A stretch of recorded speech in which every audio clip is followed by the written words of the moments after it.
Bismillahirrahmanirrahim. Alhamdulillahi Rabbil Alameen. Wa salatu wa salam ala Rasulullah sallallahu alayhi wa sallam wa ba'd. Today, inshallah, I'm going to go over the effects of contract modifications on Shari'ah compliant products in the United States. My name is Abdullah Wali-Uddin. I am the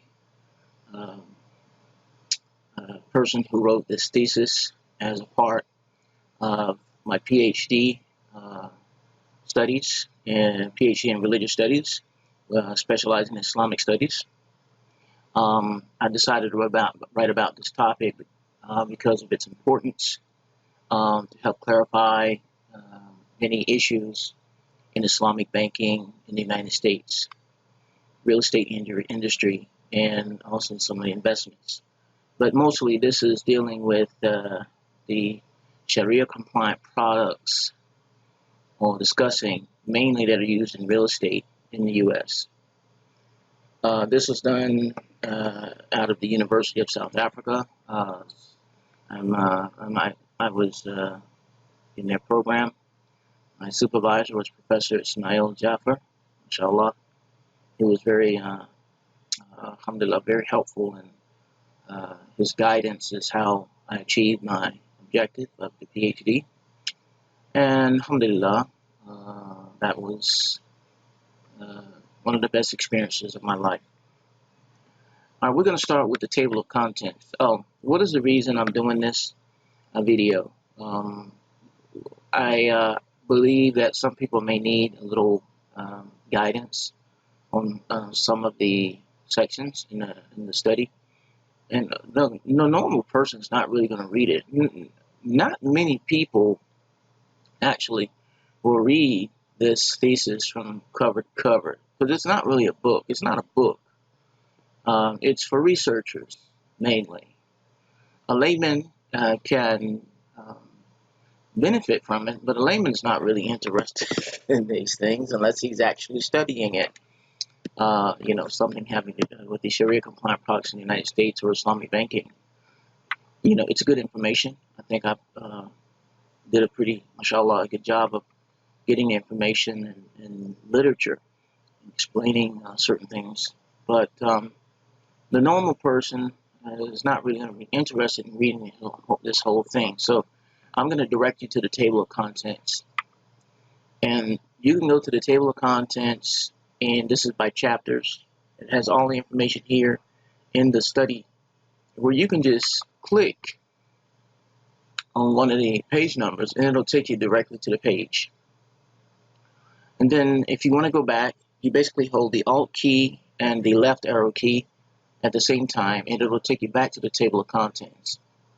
And I actually started this yesterday, and I talked for like an hour, and almost an hour and a half, and I felt like I was going really fast, and I decided to just slow down. I'm going to talk for maybe 15-20 minutes, and then we'll break this into sections. And so today I'm going to show you basically how to navigate. This is an introduction. If you want to know more about me, some of my activities, my background, you can go to www.abdullahwaliuddin.com, and you can go to the About Me section, and you can see some of the stuff I'm doing. I'm trying to decide what route I'm going to take. Got a lot on my plate right now, homeschooling my children. I'm living in Saudi Arabia. Possible that I may have to go to the States within the next year or two to live.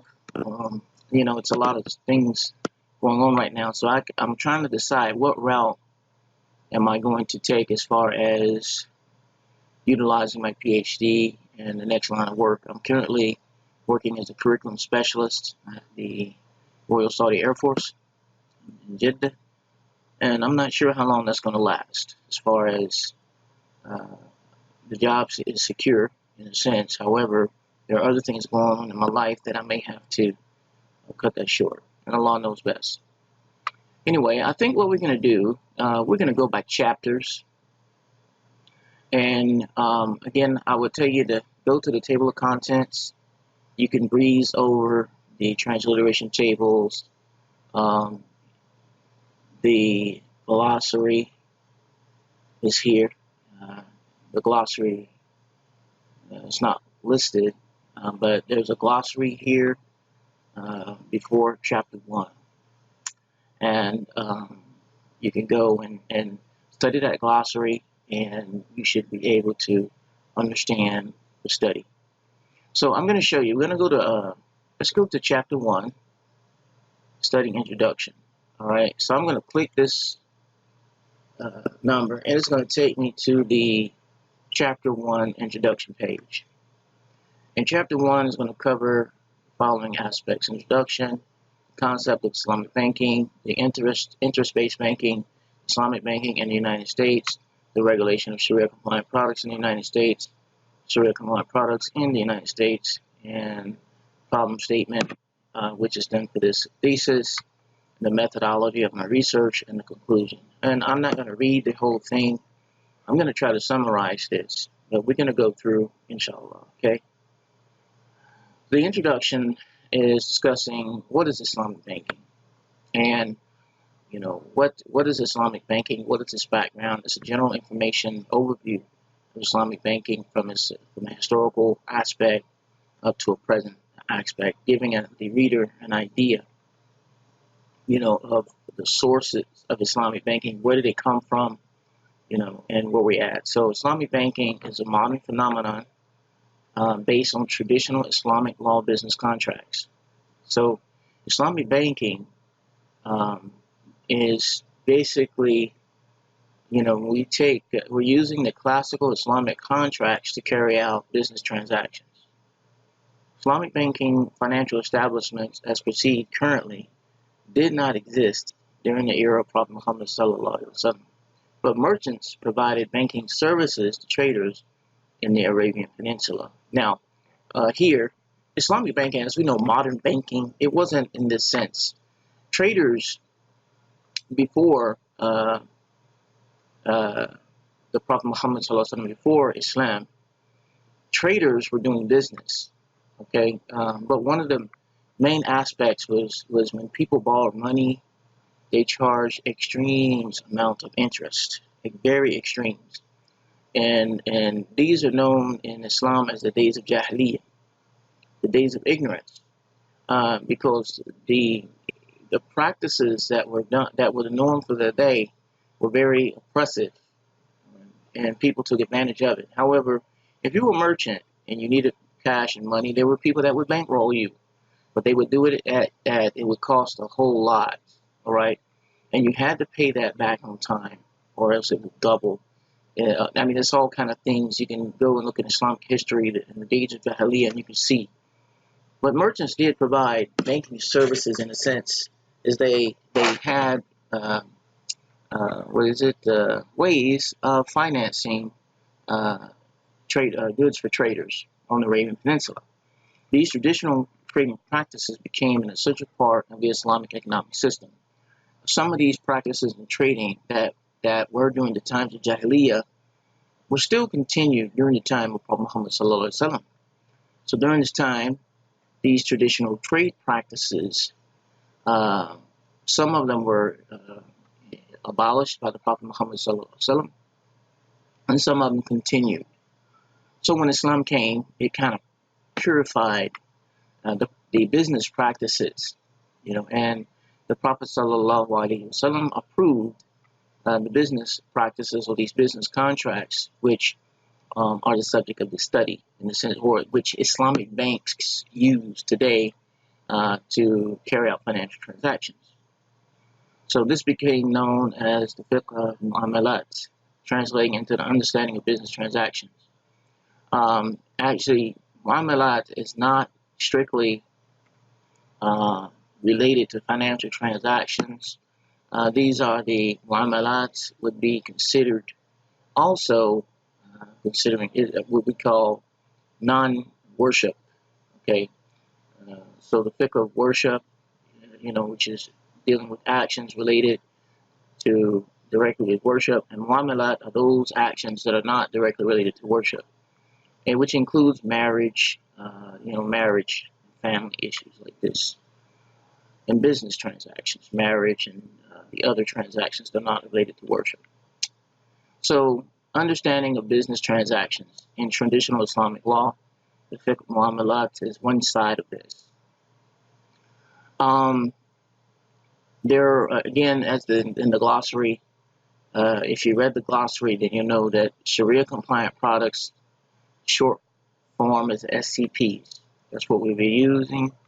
And these traditional or classical Islamic contracts, that the SCPs, the Sharia compliant products that are used today, are derivatives of the classical Islamic law business contracts in theory, free of interest, gharar, and maisir.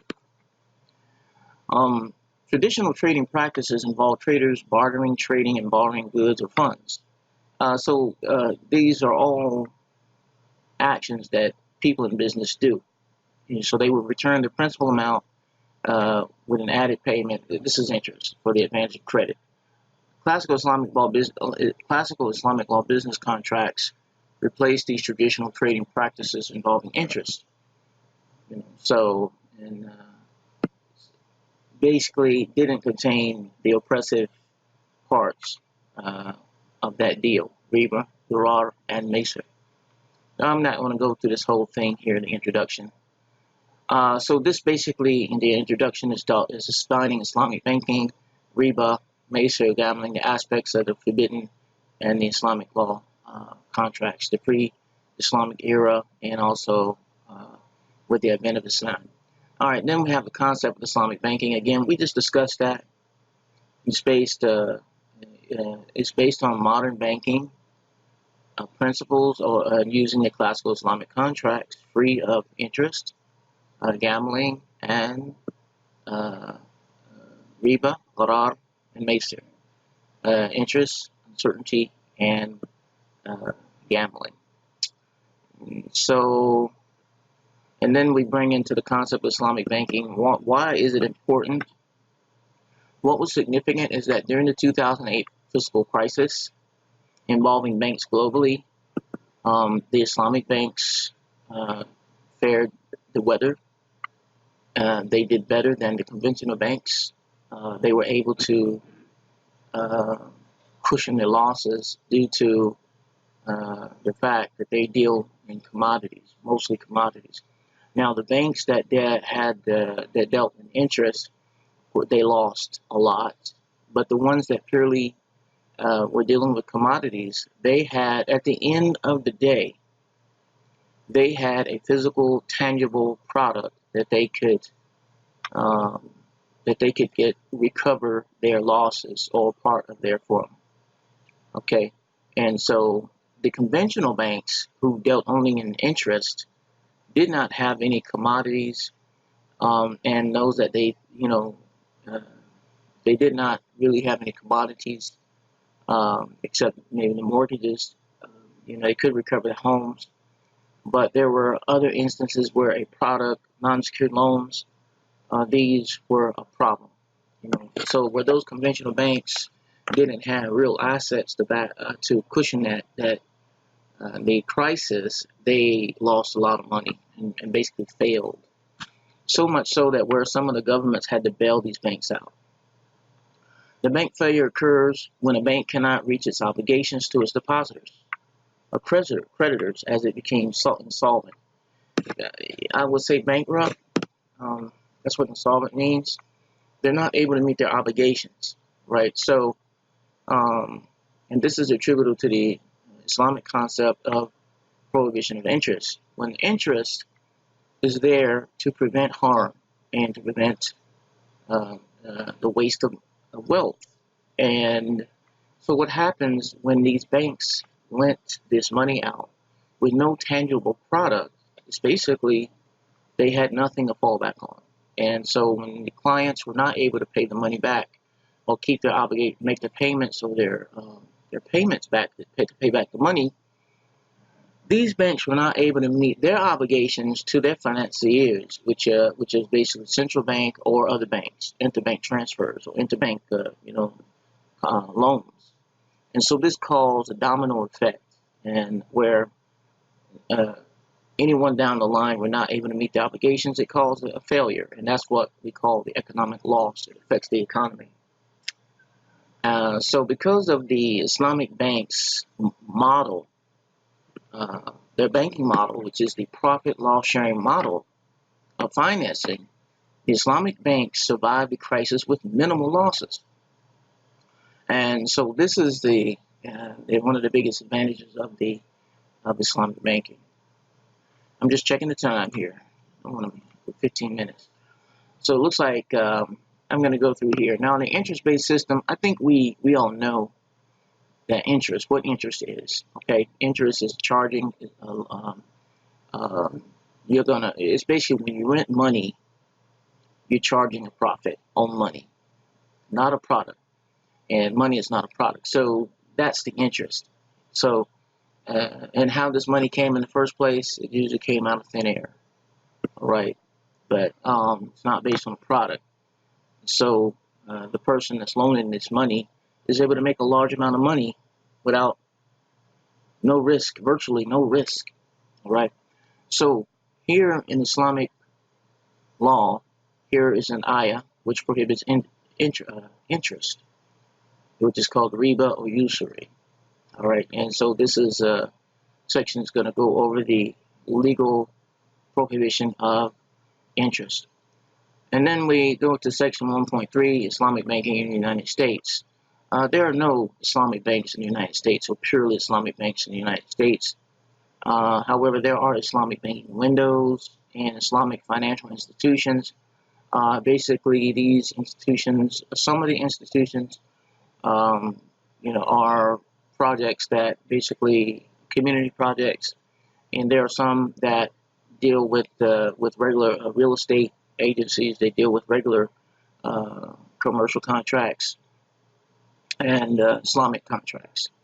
So Islamic banking in the United States encounters several challenges in developing SCPs, equivalent and compliant with classical Islamic law business contracts. The challenges that exist are associated with the financial institutions, operations, and services of SCPs in the United States. So these challenges can be summarized as the following. Banks have to compete with, the Islamic banks have to compete with their non-Islamic banks in a fair playing field. Because of the prohibition of interest, this field in the U.S. is not fair because of the government regulations that are designed for the conventional banking system. So any type of Islamic bank operating in the system would have limitations and restrictions in order to remain Sharia compliant. So this is the issue we have. Limited capital and assets, because these banks are not able to invest in certain products if they're haram, and in certain types of financial instruments, they are limited on the capital and the assets which they can acquire. Liquidity, the banks not having that financial base as conventional banks due to these restrictions. Limited scope of services.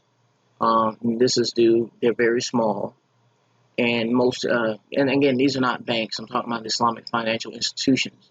But if there was an Islamic bank in the U.S., they would be governed by or restricted by the population of Muslims in the district or area where they're located.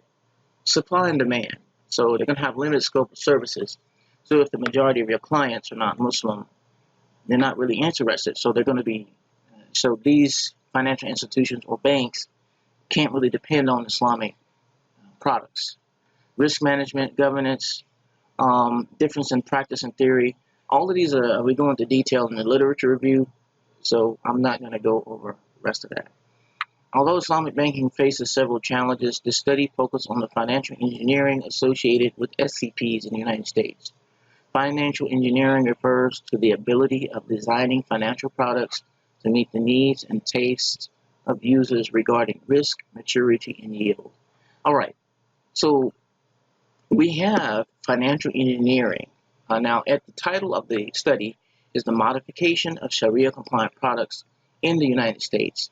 it's, contracts are engineered, and some contracts are modified, meaning the verbiage is changed to meet the federal guidelines for the contracts. So we'll have from two aspects. Some companies will use the conventional contracts, and basically we'll make adjustments to it, and then we'll have financial engineered products that which the contracts are designed to have these to meet the federal requirements, guidelines, and also the Islamic requirements. Section 1.4, the regulation of Sharia compliant products in the United States, they are governed by the same banking laws, and that's why that's where the issue lies. And here we discuss the several regulatory bodies on the federal level. The main one we're going to be concerned about here is the Office of the Comptroller of Currency, because this is the federal regulator that allowed the use of two classical Islamic contracts to be used in the United States, right? Which is called the Murabaha, which is basically payments and installments, and then the Ijara, which is rent to own or rental contracts. Those were approved by what's called the OCC, or the Office of the Comptroller of Currency, in 1997 and 1999, which we'll go in detail later on in the study. And this lists basically the federal regulators and the state regulators. All banking and financial deposit institutions in the United States are required to abide by federal government regulations and the individual state banking laws. So the bank or the financial institution's organizational structure determines the governing regulator agency. So the function of these regulatory authorities is to protect consumers, foster confidence in the financial system, and provide controls to limit damage in the event of an economic catastrophe, such as what they call bank runs or stock market crashes. Stock market crashes are when these can harm the economy. It causes they call it a sell-off. Bank run is where people go and they withdraw all their money, and the banks may not have enough capital to deal with that. And so this can cause a sell-off in the stock market, which can cause the economy to crash. Section 1.5, SCPs in the United States. Again, we've discussed this briefly already, and this is just the introduction. So the purpose of the SCPs are to provide interest-free and gambling-free contracts to Muslim consumers, or to any consumer actually who desires non-interest banking. As I mentioned earlier, the Office of the Comptroller of Currency approved the Murabaha contract and the Ijara Wali-Uddin, which is a rent-to-own contract. In Islamic law, it's Ijara. Okay, it's a rent contract.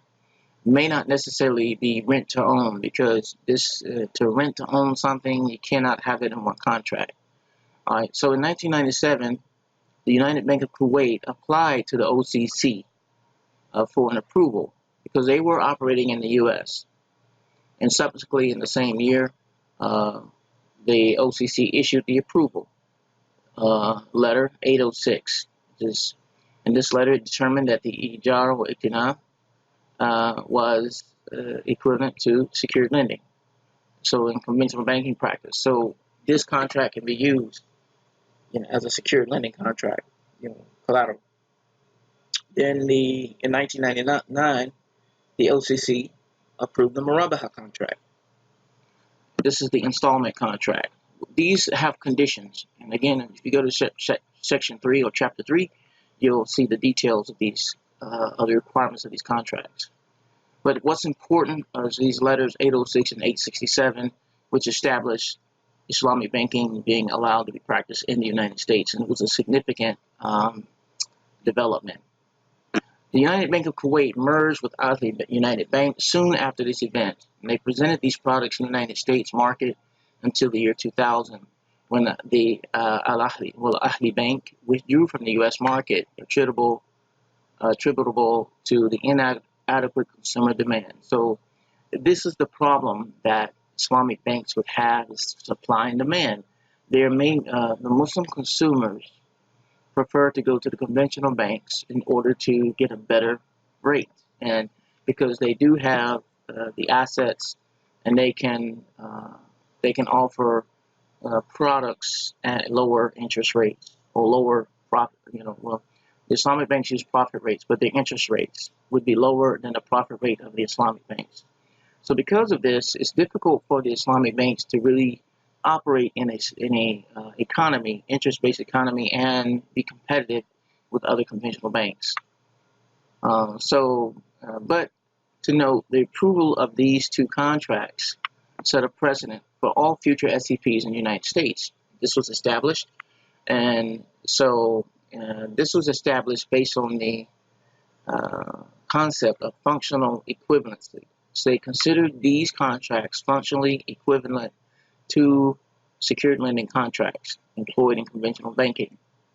So because of that, these two are approved and they're allowed to be used in the U.S. Functional equivalency is problematic in perceiving that Islamic law does not recognize a secured lending contract as a sales contract, as it is a loan. This is one of the problems with that.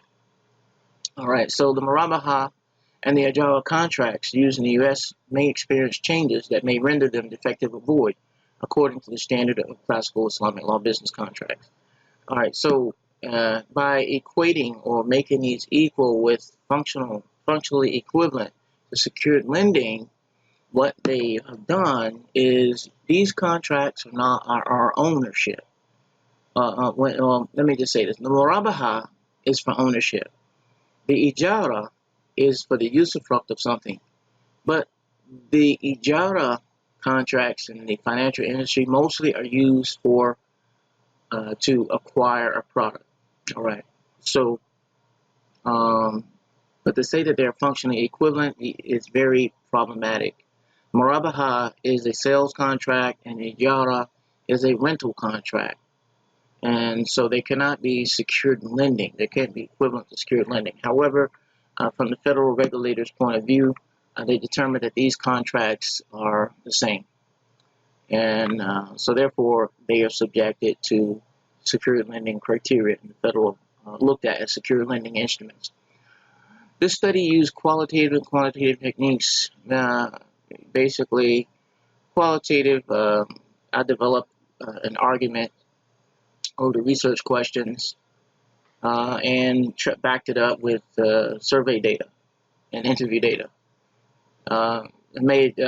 Qualitative means you're going to use logical arguments to develop your theory or your thesis, or to prove it, or to provide data to accept or reject the research questions. And the quantitative is using numbers or survey data to validate or invalidate your hypothesis or your research questions. The problem statements. In this study, Islamic banking procedures, contracts employed in the U.S. Were reviewed and compared with procedures and conditions of the classical Islamic law business contracts. They were compared. As mentioned, this was performed by evaluating contract procedures modifications while analyzing the impact of these alterations against Islamic. I compared them with the classical Islamic contracts, the conventionals, and I came up with these three questions for the study, in which the study would answer. Number one, what are the effects of contract modifications on Shari'ah-compliant products used in the United States? Do the modified contracts of Shari'ah-compliant products in the United States maintain the protections embodied in Islamic law? This is after they go through their financial engineering or modification. And can a Sharia-compliant product be used in the United States banking system, maintaining the qualities of traditional Islamic law equivalent contracts? So that's the three research questions. The method of research, I used a method, qualitative, quantitative, mixed methods is called sequential exploratory methodology, basically. And we'll get into that detail later. It's not really necessary. Collected data, compared that to legal maxims of Islamic law, governing rules of Islamic contracts. This methodology says what I did to come up with my reasoning, and then we have the conclusion. And you can just read the conclusion. It's basically what I just said. And I could have went straight to the conclusion from the beginning instead of spending, 30 minutes? I spent 30 minutes on this. All right, so anyway, that's going to conclude chapter 1. And if you have any questions, you can always hit me at Abdullah@Wali-Uddin.com. Thanks for checking this out. If you have any questions about anything, hit me up. Assalamu alaikum wa rahmatullahi wa barakatuh.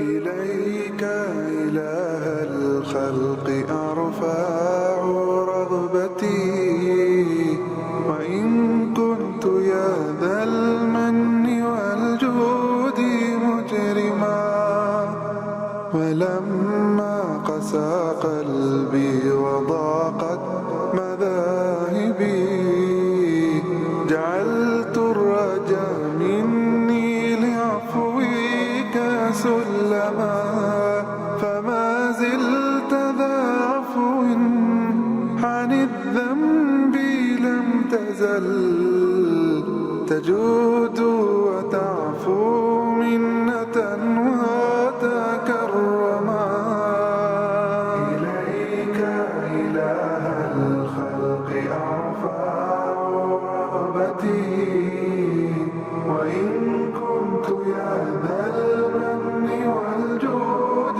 مجرما ولما قسى قلبي وضاقت مذاهبي جعلت الرجا مني لعفوك سلما فما زلت ذا عفو عن الذنب لم تزل تجود وتعفو منة وتكرما ألست الذي غذيتني وهديتني ولا زلت منانا علي ومنعما عسى من له الإحسان يغفر زلتي ويستور أوزاري وما قد تقدما فإن تعفو عن